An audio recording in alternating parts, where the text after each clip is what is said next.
you're into this thing now where you're doing covers. Every time I see you, you're doing covers, and I love that. I was blown out. I'm watching a video of you. You did Say Hello to Heaven, which is Temple of the Dog. I see you on that stage. Was it a charity event or something? It was Chris Cornell's tribute, and that was one of the most out-of-body experiences. I've never really had one of those before. I'd never really done an event like that before. The roster of people that were lined up to do this, you know, when you look at a list and it says what doesn't fit, I know I was the one that didn't fit.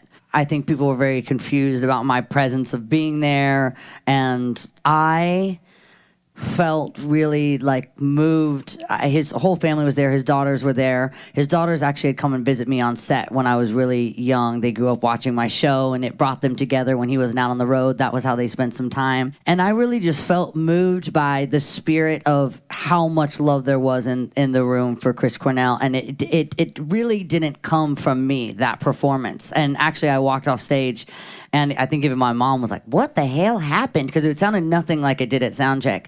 And that was one of the moments where you realize it's not about you. It's about that audience. And when you're in a room with what is unifying people is their love for Chris Cornell and his talent, it really changed the way that I was performing. Well, what I love about that video is I think there's an attitude about you because you're young and because you've had pop hits and because you did Hannah Montana. The crowd is like, fuck her.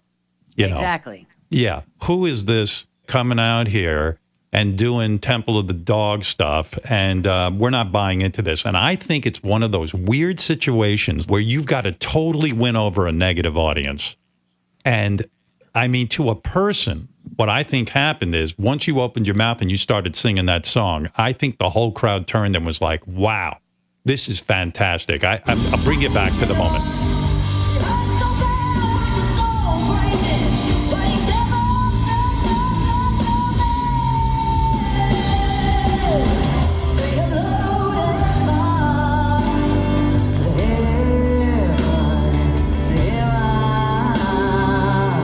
Crowd was eating this thing up, and I loved it. I mean, it was so great. It was like one of those movies where the unpopular kid wins over the crowd and then becomes the prom queen. Yeah, the nerd shows up to prom with an electric guitar, and everyone's like, what the hell's going on? And just rips it up, and all the girls get their tits out. It's like, that was that moment for me. Well, what was great, too, is like you walk out and you go, okay, let's get this started. And had to be a great moment for you. Yeah, I really loved that performance just because I never experienced anything like that. And that was different because a lot of my covers, I'd kind of customize it for myself. And that one was just in its original form. And I really did all his little ad-libs and runs. And it was just a really intense experience as a performer to do that. But yes, it felt like I had to convert everyone, and it was a little intimidating.